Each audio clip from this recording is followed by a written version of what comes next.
The comedian that was at Madison Square Garden at his rally over the weekend, who said that described Puerto Rico as a floating island of garbage, and yesterday President Biden saying that the only garbage he knows is Trump supporters, though he has said that he wasn't talking about his supporters in general, only that particular Trump supporter, that comedian. But Donald Trump really making a meal out of that commentary and saying that's how Joe Biden and Vice President Kamala Harris have treated this country, as garbage.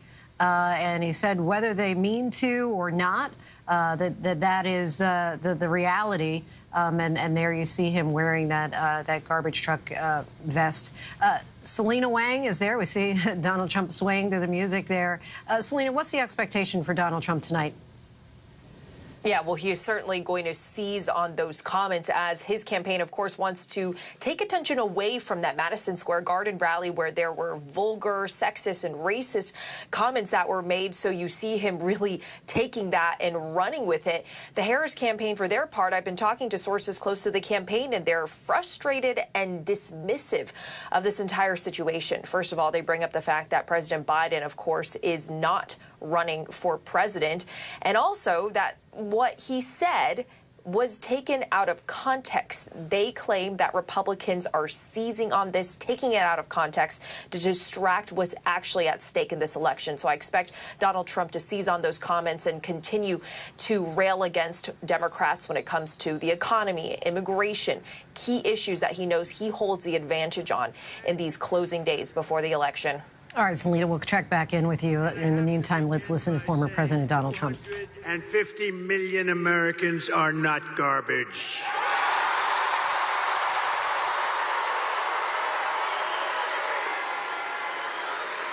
This week, Kamala has been comparing her political opponents to the most evil mass murderers in history. And now, speaking on a call for her campaign last night, crooked Joe Biden finally said what he and Kamala really think of our supporters. He called them garbage. No way. No way. And they actually mean it, even though, without question, my supporters are far higher quality than crooked Joe or lying Kamala. Higher quality. My response to Joe and Kamala is very simple. You can't lead America if you don't love Americans. That's true. You can't be president if you hate the American people, which I believe they do. And Kamala Harris is not fit to be president of the United States. In no way is she fit. She doesn't have the intellect, the stamina, or that special quality that real leaders, people like Brett Favre, have. They don't have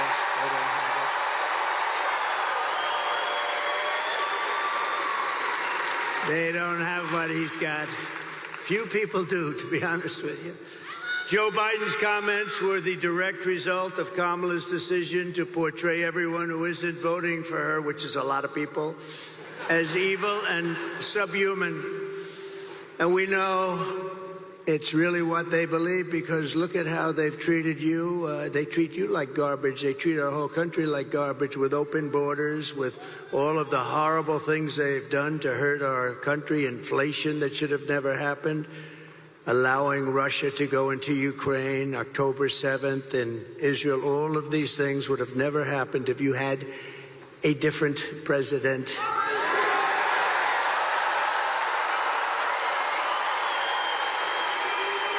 For the past 9 years, Kamala and her party have called us racists, bigots, fascists, deplorables, irredeemables, Nazis, and they called me Hitler. They bullied you, they've demonized us, they've censored us, they've deplatformed us, and they weaponized the power of our own government against all of us. They've taken your money, they've thrown open your borders to criminals and terrorists, they've flooded your towns with deadly drugs and death. They're incompetent people. They've given your jobs to illegal migrants and sent our blood and treasure to fight in stupid foreign wars where the countries don't even know who we are and where we've never heard of the country. This Tuesday is your chance to stand up and declare you are not going to take it anymore.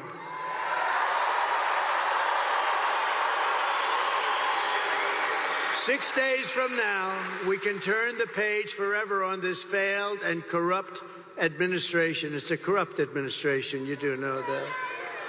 We can declare once and for all that we are done with their hatred. We're done with their hysteria. We're done with their hoaxing, lying, cheating, scheming, plundering, and stealing. Oh, they steal. They steal. We're not going to let them divide and destroy America any longer. What we have built is the biggest, broadest, most incredible coalition and the greatest political movement in the history of our country.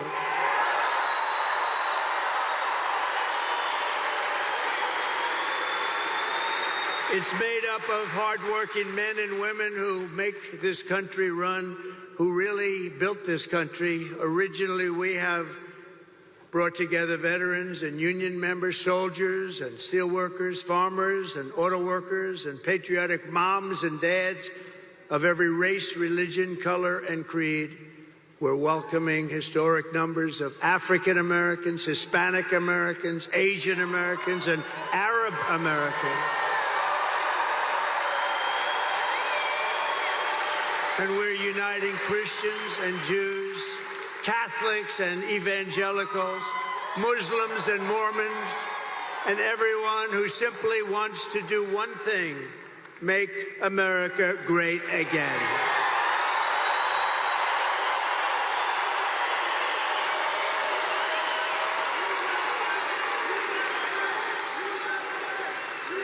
Thank you. Our campaign has been endorsed by the 400,000 members of the Fraternal Order of Police and every single police group all around our country.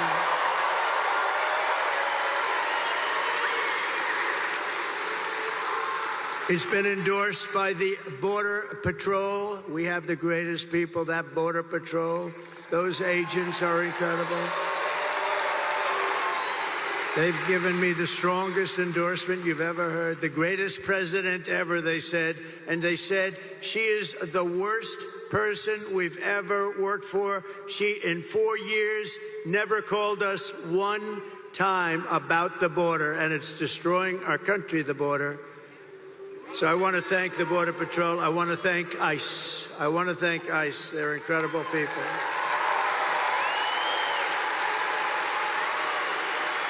We've been supported by the rank-and-file membership of the Teamsters, 62%, think of that, by our beautiful and very brilliant Elon Musk. Do we love Elon?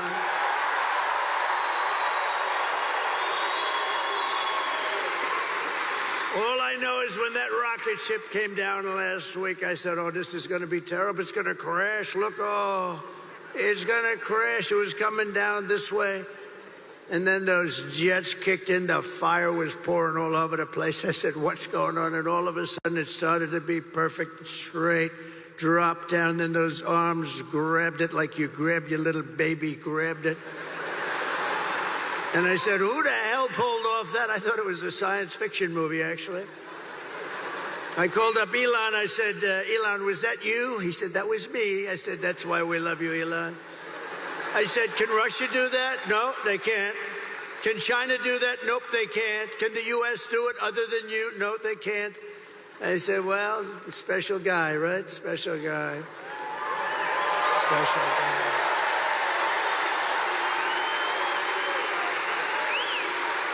And we're endorsed also by a very brilliant and wonderful man, and it took a lot of courage for him to do this. As you know, their family's slightly Democrat for the last long period of time. RFK Jr., Robert F. Kennedy.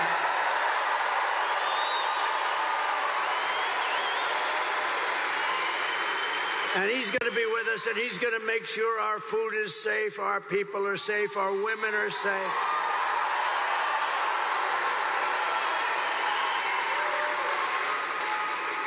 The only thing I don't think I'm going to have him get involved with too much is the liquid gold under our feet. I want to say, look, Bobby, we got a lot of liquid gold, and I like it better than he does, but I'm going to give him a lot. Just take care of everybody's health, and he'll do a great job of it. He's really a very special guy, special.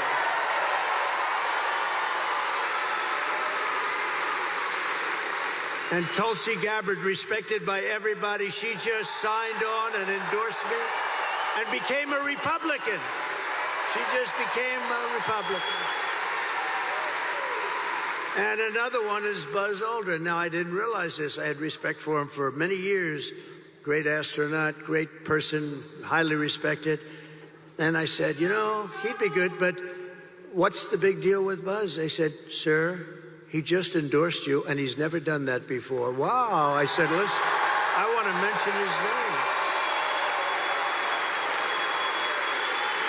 name. And I want to give a special thanks to a man that you may not have heard of, Brett Favre, because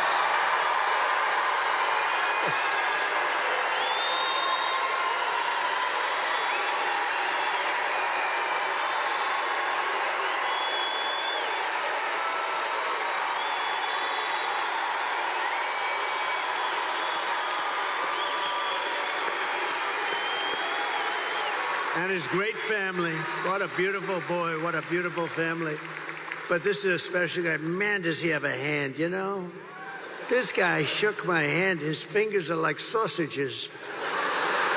No wonder he can throw the ball so hard. There was nobody like him, really. I've watched him throw those 500-yard games like it was nothing. He was flinging it. He didn't throw it, he flung it, right? Thank you, Brett. What a great honor. What a great champion. What a great champion. And what a beautiful boy and family. Incredible wife. Thank you, darling, very much. Great honor to have you. Thank you, Brett. And I came in, I went on to play, and I'm watching, and I heard him get applause. And I'm a little upset because I think he got bigger applause than me, and I'm not happy. He got bigger than me. Thank you, Brett. Thank you, everybody. Isn't it an honor to have him? That's unbelievable.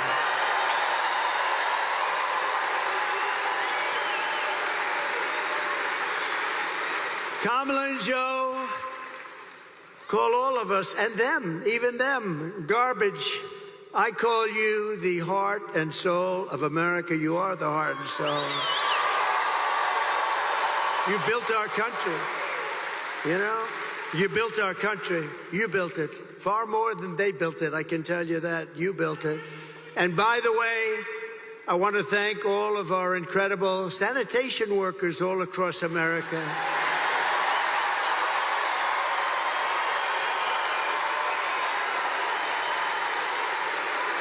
Because they work hard, they really do work hard. And they do an incredible job, and they don't get the credit they deserve, like our police, like our firefighters, like so many others. They don't get the credit, but everybody knows we love them, and everybody knows they deserve the credit, and they will get the credit. And with us, we appreciate them. With the help of everyone here today, on November 5th, we're going to bring back our country, and we're going to bring it to levels of greatness that nobody actually thought even possible. So we're going to do that. November 5th is going to be the most important day in the history of our country. I believe that because we are in a country right now that's in serious decline, and we're not going to let the country decline. We're in a failing country. We're in a country that's being laughed at all over the world by other leaders. They laugh at our leaders. We're not going to let that happen anymore. That didn't happen 4 years ago.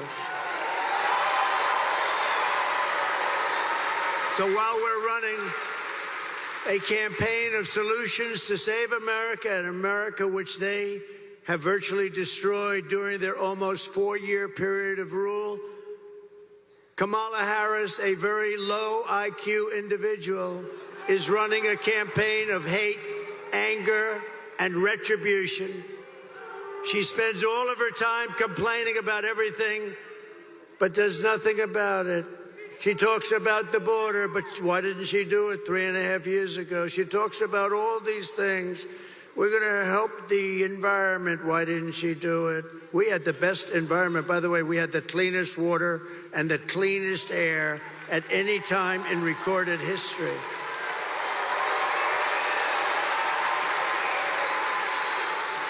She talks about what she's going to do about inflation, which has destroyed our senior citizens and our middle class, what they've done. You know, I had no inflation, and we had the best economy in history. That's a nice combination. But she did nothing about it or what she's going to get. She's going to talk about how she's going to get the economy going. Oh, I watched her last night. I watched her. Oh, I'm going to get. She didn't say anything. She said, I'm going to get the economy, but she didn't say how. I said how. I said, we're going to bring companies in. We're going to protect those companies. They're going to take advantage of all of the things that we're doing. They're going to hire people at numbers that you wouldn't even believe. We're going to have hundreds and hundreds and even thousands of companies coming in to our country. And I will use a thing called the most beautiful word to me ever. Not quite. Well, let me say this. How about third? Let's put religion number one and love number two. And then we'll put the word tariff number three. Tariff. They're going to have to pay us to come in and use our wealth and take our jobs and do what they've done. But nobody ever did that except me. China paid us hundreds of billions of dollars. They weren't happy, but I still got along with them very well. And then COVID came, and I wasn't happy. That was a bridge too far. But we had the greatest economy in the history of our country. We took in hundreds of billions of dollars from China and others. And we were just getting started.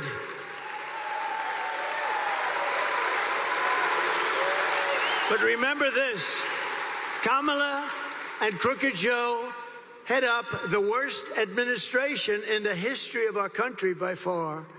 He's the worst president in the history of the USA, and she is by far the worst vice president in the history of the USA. Remember, 5 months ago, they said you couldn't even think about using her. She's grossly incompetent, right?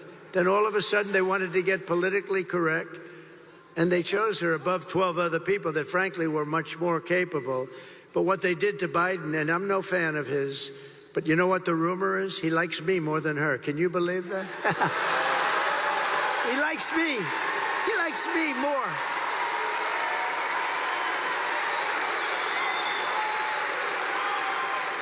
But their administration makes Jimmy Carter's administration look absolutely brilliant. And in all fairness to Jimmy, he didn't let 21 million people pour into our country with thousands and thousands of criminals and murderers and drug dealers, people from mental institutions. They're emptying out, think of this, they're emptying out mental institutions from all over the world, from the Congo in Africa. They're all over the world, from Asia, from the Middle East, from South America. They're emptying their jails. Think of that. They're emptying their jails. They're emptying their mental institutions and insane asylums into the United States of America, and these two stupid people allow it to happen. 13,000 plus murderers, many of them committed more than one murder, and they're walking around in our country free and clear to kill again, and they will. They'll kill many times.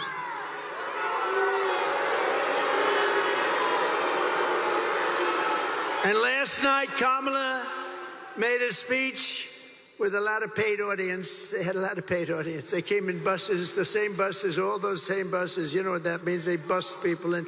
We didn't bust any people in here. We could have sold this place out 4 times.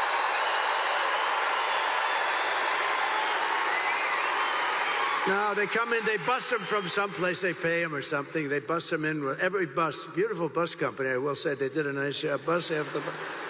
And then they leave before she finishes. But listen, the worst was 4 nights ago, they got Beyonce, Beyonce.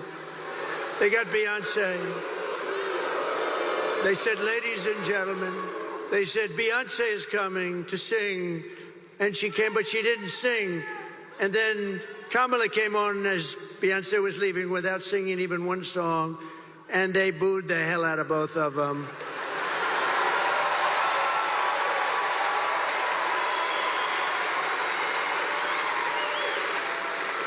But we don't need Beyonce. We don't need anybody. All you got is me, and I don't have a guitar. I do not have a guitar. But if you look outside, you could have sold this big arena out 4 times. And at Madison Square Garden the other night, you could have sold that great, incredible, look, Madison Square Garden, MSG, the greatest, I think the greatest, right? It's got to be. It's Mecca for the great championships. In the history of Madison Square Garden, they told me, Jim Dolan, everybody, they're fantastic, the job they did for us Sunday night. They said, you could have sold this thing 10 times. We've never seen. In all of those years, they had crowds of people, and I don't mean lines, I mean massive groups of people, all the way back down to the Hudson River. We could have sold it out 10 times. And that's just based on what we're saying. But she spoke last night, and it was boring as hell, but I have an obligation to watch it, you know, because she's our competition. We have to win. We can't take any. They would destroy this country. If they won this thing, they would destroy. You'd have 300 million people coming through, not just 21. Can you imagine? Open borders policy for the entire world, for every criminal in the world. But she talked last night, and all she talked about was Donald Trump. Good evening, everyone. Tonight, I will speak about Donald Trump. Donald Trump. Donald Trump. Donald Trump there at a rally in Green Bay, playing a video of Kamala Harris speaking last night at the Ellipse in Washington, D.C. So far, he's talked to the audience saying that Kamala Harris doesn't have the intellect or stamina of a leader. He has described the Biden-Harris campaign as a corrupt administration. He said, you can't lead America if you don't love the American people. He said this Tuesday you can stand up and say, we're not going to take it anymore. He ordered his favorite words in religion, love, and then tariffs. Want to go right to ABC's Selena Wang in Washington, D.C. And Selena, you were there as Harris gave her closing argument last night, the video that he was just showing on the screen there. How do you think that Trump's comments tonight compare in tone and message? Yeah, Lindsay, the contrast could not be starker. You know, Donald Trump on the campaign trail, he often paints a very dark picture of America, of a country in decline. Vice President Harris, on the other hand, she's tried to present this message of joy and optimism, while she's also been hitting harder on those points about the fact that she believes Donald Trump is unfit to be president, to be in the Oval Office. She was there at a very symbolic place. You and I were talking about this last night to show the weight of the job. She had the White House behind her. She was standing at the exact same place where Donald Trump had spoken to protesters before they stormed the Capitol on January 6th. She wanted to paint a vivid picture to Americans about what a future could look like under Donald Trump versus herself. Now, Donald Trump, he is often very light on policies. He often says tariffs, tariffs, tariffs. You heard that repeated today, whereas Vice President Harris was more specific in her policy plans out on the campaign trail at the Ellipse yesterday and through her blitzing through battleground states today as she details her plans to lower costs for Americans. And what stuck out to you as far as what Trump has said on those key voter issues, the economy and also the border, both of which he's discussed tonight? Yeah, again, Donald Trump, every time he's on the campaign trail, he hammers this point that he believes the economy is in decline, that he believes the Biden-Harris administration has failed when it comes to the border. But that is not reflected in the data. In fact, there was new economic data that came out today that shows the economy continues to fire on all cylinders. It shows that consumers are spending. It shows that inflation is slowing. Though the Biden-Harris administration admits that they understand many Americans are still feeling the pinch of years of higher prices. And when it comes to the border, Donald Trump often uses disparaging comments to describe illegal immigrants, talking about how they are bringing crime and drugs into the country. But the data shows that illegal immigrants commit crimes at lower rates than U.S. citizens. In addition to that, I just want to read you some data. The latest data from the Customs and Border Protection shows that since Biden made stricter rules to tighten the border in June, illegal crossings have actually fallen by more than 55% to the lowest level in more than 4 years. But Lindsay, you and I know that the economy and the border are some of the key issues for voters, and it's an issue that Donald Trump currently has the advantage on, according to the polls, so he's continuing to hammer those two issues. All right, Selena Wang for us. Thanks so much. A woman in Texas has died after waiting 40 hours for miscarriage care and being told that it would be a crime to intervene. That's according to a ProPublica investigation. Gisela Barnica is one of at least 2 pregnant Texas women who died after doctors delayed emergency care. Abortions are illegal in Texas. Before this latest report, we met up with, this week, Congressman Colin Allred at a moving screening of a film about women being denied abortions in Texas. It's the latest in our Race to November series. Allred hoping that this